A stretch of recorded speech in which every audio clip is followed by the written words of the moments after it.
This is a globe. It's a model of the Earth. Models are important for working with something, but they aren't replicas.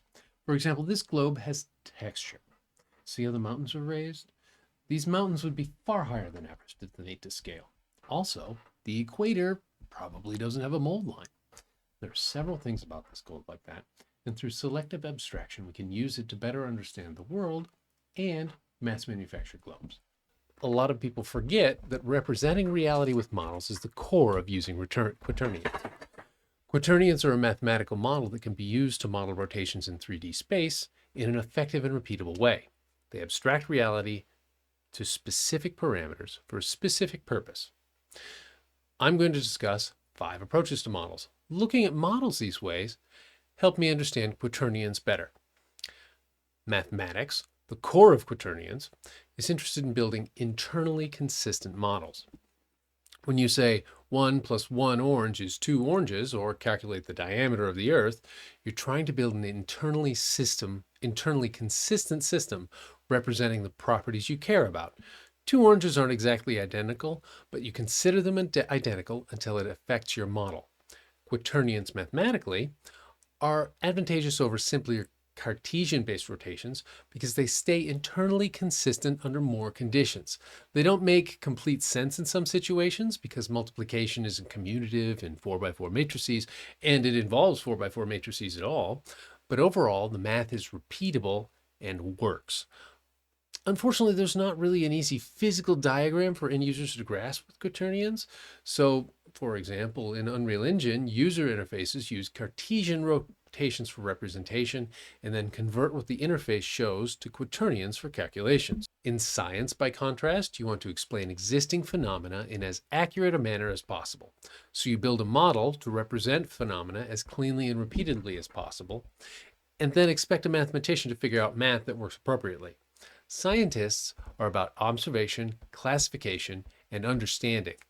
Computer science as it exists today is primarily a combination of mathematics and science. And engineering is a step beyond that. It's where most programming happens. Generally, in my experience, you're given the models and the mathematics of a various system and are tasked with building repeatable, reliable processes for working with these systems. Honestly, as an engineer and a programmer, my primary interest in Quaternions is generally going to be to keep them out of my life as much as possible. Matrix mathematics is boring, detail-oriented, and complex. I don't want to code it. Rotating parents and children while converting in and out of Quaternions would be detail-oriented, performance-intensive, and work that in practice would require intelligent threading. I could certainly mangle out a crude implementation, but it's far wiser for me to leave the whole problem to experts and use a library. Looking at game design and game building as an art, Quaternions are unrelated to my purpose until I want to teach someone to use them, or use them as an example of a more relatable point. To me, art's primary concerns are impression and communication. Most game design focuses on creating a system or model that users find compelling. If you watch a lot of videos about Quaternions, you often hear the story of how they were created rather than the math of how they're used. This is because the story is more compelling to most people than an abstract system, and that makes a little sense. Philosophically, Quaternions are actually quite interesting because they represent a shift in the way mathematics are used. I think philosophy is the study of how movements in thought affect the people around them, and Quaternions display a huge shift. When they were originally discovered, Quaternions were considered extremely important in Dublin. A whole branch of the university taught primarily Quaternion math for a long time. However, the fields of applied mathematics did not put them to much practical use for many years. So rotations managed in a more Cartesian manner are easier to diagram and make more sense to a human mind. You can see them, you can move something in a specific rotation, and it works. Before calculators mimicking a command line interface became commercially available and gimbal lock became a real problem for automated systems, Quaternions were really awkward in comparison. But the availability of machines capable of working out complex matrix mathematics and other automations combined to create situations where Quaternions and rotations using them were both easier to work out and necessary for reliable operation. This makes Quaternions interesting philosophically because they started in a realm of study primarily useful as pure knowledge then graduated into a core building block of implementations that billions of people benefit from every day. The mathematical model of 3D space that most people know best is the Cartesian model. You've got three axes, and you move back and forth on any of them, and you can locate yourself on these axes. It's an exceptional model for position. But when you start to work with rotations, problems arise. Specifically, parent and child rotations aren't as consistent in calculations. When you're working with moving 3D models, child rotations become pretty important. You can probably still figure out ways to compensate for the special cases, but Quaternions make them more convenient to manage in an automated fashion. The important concepts here are convenience and repeatability. Quaternions are another model of 3D space and convenient for repetition. The math behind them allows for more consistent rotation and multiplication that can be automated more reliably. In Unreal Engine, for example, Quaternions come with a bunch of black box functions that you can use to input variables and get a working result from. Imaginary numbers are hard to conceptualize. Physically, they can describe periodic systems involving AC power, like electrical power transmission. An AC line has a sinusoidal voltage to it, and that voltage changes as you go along the line. Describing the difference between, for example, the voltage at a generation point and the voltage of the transmission line it is attached to can be accomplished using imaginary numbers. Imaginary matrices are honestly even a little more complicated to understand. Mathematically, I square is -1, a quantity we can physically represent like this doesn't quite exist. Thus, the entire concept of imaginary number is a concept useful for modeling that we can't quite represent in a physical way. This is the definition of a quaternion. It has 4 variables, 3 of which are coefficients of imaginary numbers, I, j, and k. They're all matrices, and squaring any of them ends up with a value of -1. Multiplying them together becomes a -1 as well. Honestly, this is such an abstract setup for a model. Visualizing it makes virtually no sense to me. The important summary for me is this. Each axis can be visualized as a line with a loop around it. That line represents a matrix, kind of like in the Cartesian coordinate system, and when you actually calculate out a rotation that is mildly complex, your quaternion looks nothing like Cartesian coordinates because matrix math is messy. In Unreal 5, the 4 numbers in a quaternion are referred to as x, y, z, and w. All the output nodes are in that order. I've taken the model UE makes of quaternions and built a simple UI around it to play with. Let's move on to that as a demo. And what it does is it takes a set of degrees, and let's say 90 degrees. That's rotating around the x-axis. We convert that to quaternions, and that's -0.7, which is a radians rotation. We can take this outer one, and we can set the world rotation to 90 degrees instantaneously. Great. Let's go with the inner one, and let's set the relative rotation to 90 degrees. So that's, if you set this world rotation back to 90 degrees of the outer one, that's 90 degrees up, just like the primary was. So what I've got here is a big arrow with a circle on it, with a little one and a little one, and they're all, this one is the parent of this one of this one. So it's just like if you were to have a model of a hand, okay? The rotation of the hand is connected to the rotation of the elbow, and then the rotation of each finger is connected to the joint behind it, right? And that's the way parent and child rotations work. Because if I rotate this finger to 90 degrees, this would be, so if this is up, this is 90 degrees along the z-axis, let's say, in this case. And if I rotate the elbow, the rotation of this finger changes with, well, okay, not in that case, but if I rotate the finger the hand this way, the arm this way, then it does change the rotation. So that's the way parent and child rotations work. Now, we've got this arrow circle 1, arrow circle inner, and arrow circle inner 2. And that means that the parent and child are all set up to deal with it, to be dealt with that way. And the interpolations that I'm going to demo and then show you how it works they are they're using parent-child. They're using relative rotation. Both of the interpolations are using relative rotation. So here we go. Everything is back to 0, 0, 0. Here, let's go to the inner, set the relative rotation back to 0. And now we go to a 90-degree Y rotation and do a spherical interpolation of that here. Oh, come on. Oh, gotta set it to quaternion. Spherical interpolation of that here, and it goes to a 90-degree rotation. And then we take that, and then let's do, for the inner one, let's do a 90-degree rotation interpolate 2 right here, and see how that rotation interpolate 2 worked different from the spherical interpolation. So it just looks smoother when you do it on the sphere, because the rotation interpolate 2 doesn't, I mean, it has a jerky movement into it, and I'll show you why when we get into the blueprint. So yeah, so that's what the demonstration of this is for, or is doing. And this just shows how, quaternions are created out of angles. So it looks pretty simplistic here, where you've got a negative 0.707.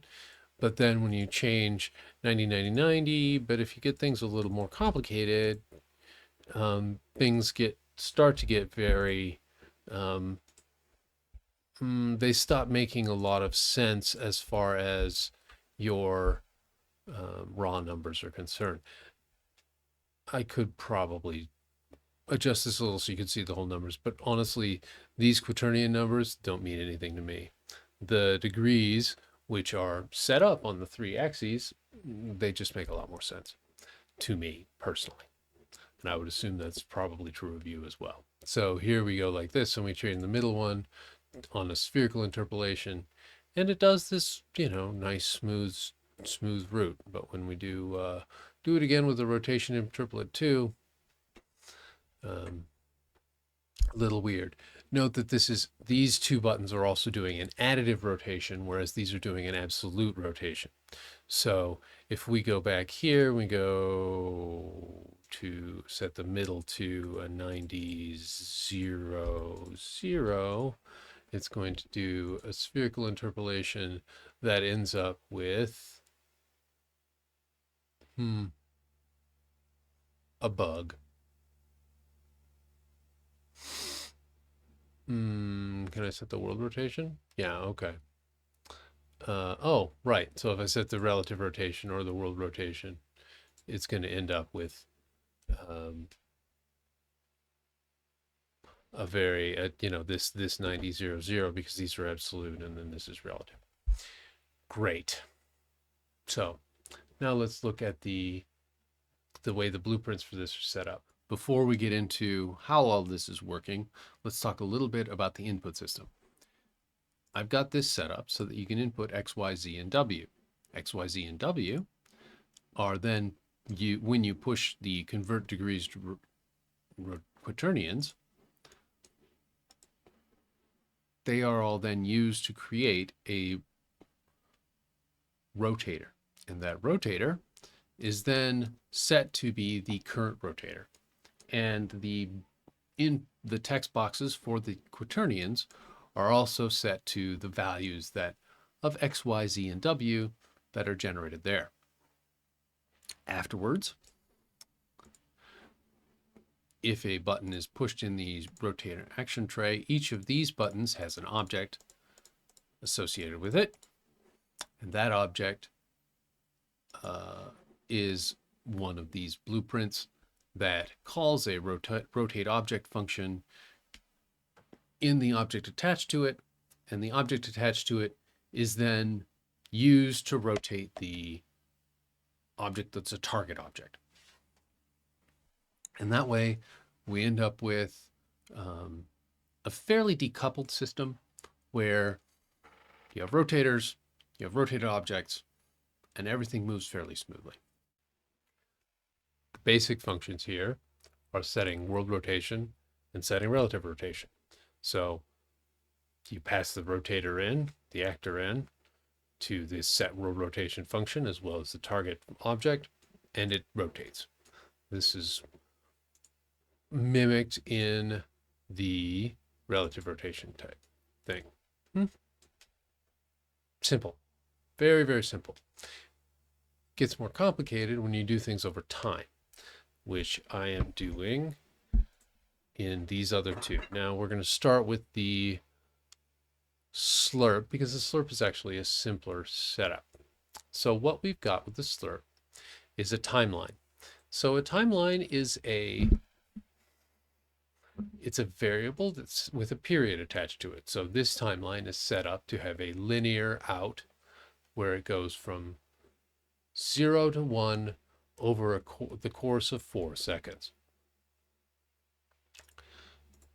And this is, this is done as a play from start. So every time this event rotate object is called, the rotate object is overloaded so that you can pass a rotator in and an actor in, and then it sets the target actors, start rotation and the end rotation. And here it does a combined rotator so that you get the rotator in you pass is, for example, 90 degrees. And so it's going to rotate over time this rotator 90 degrees. And it calls the play from start on a sort of timeline.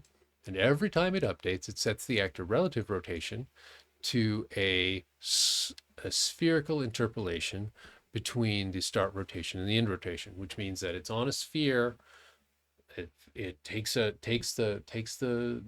rotation and it aligns it essentially as the diameter of a sphere, and then it just moves it from point A to point B. That's why the movement looked a lot smoother for the spherical interpolation than the linear interpolation. Now we move on to the relative interpolation. The node that I'm running here is rinterp2, which tries to reach target rotation based on current rotation and gives a nice smooth feeling in theory. In practice, it seemed a little jerky. But what I've got set up here is an onTick function or an onTick event that does the actual rotation, and an event rotate object that sets up the rotation. So what it does is it says, here's the target that we're going to rotate, and it sets that, and it sets the it gets the relative transform of that target, and it combines that target's rotation as it is relatively with the rotator you passed in. So you can rotate it 90 degrees from where it is right now. Then it sets rotation finished to false. Now we take rotation finished on every tick and say, if rotation finished is false, is not true, then go in here and see if target actor is a valid object. Because when the program starts, you won't have a valid object. Then, if it's a valid object, it gets the relative transform and splits apart the pitch, roll, and yaw of the current rotation and target relative rotation. So this target relative rotation I've just set up and set to this thing, set right here. That is compared to where it is now, and if they're not equal, then it runs an interp2 based upon this interp speed. Now this interp speed is how fast the interpolation runs, and I've got it set to 1. It's harder to control this in a lot of ways because it isn't a set time. However, given that the timeline doesn't have, the timeline will operate at a variable speed because you'll end up with always doing a rotation, whether it's where you think in Cartesian coordinates, a 180-degree rotation or a 10-degree rotation. It'll always do that rotation in the same amount of time. However, this will always do a set amount of movement per rotation, which the physics of it, if you were to look at the physics of it, would be more realistic theoretically in this case. even though the angle is not as more realistic. So you could do some more math in the in the other function to make the speeds always equivalent, but that's not something I was worried about here. I just wanted to show how to use this, how to set it up, and show you basically that in this specific case, quaternions are not particularly necessary. Um, people talk a lot about quaternions in other contexts, but unless you're doing very low level mathematical functionality, you're probably not going to need to worry about quaternions that much. That said, you can goof around with this. It Now that you know how it's working, if you really want to see how the quaternion math comes together as you put things through, this is a good starting point, a good little model for you to expand upon a little bit to see exactly what you want to know about the way quaternions are working in this specific environment. Anyway, I guess I'm supposed to tell you to subscribe here. So do that. Oh, and with all my demos, the code is available in the link below. Well, most of my demos. There will be some demos maybe that don't have all the code, but this project I'll put on GitHub.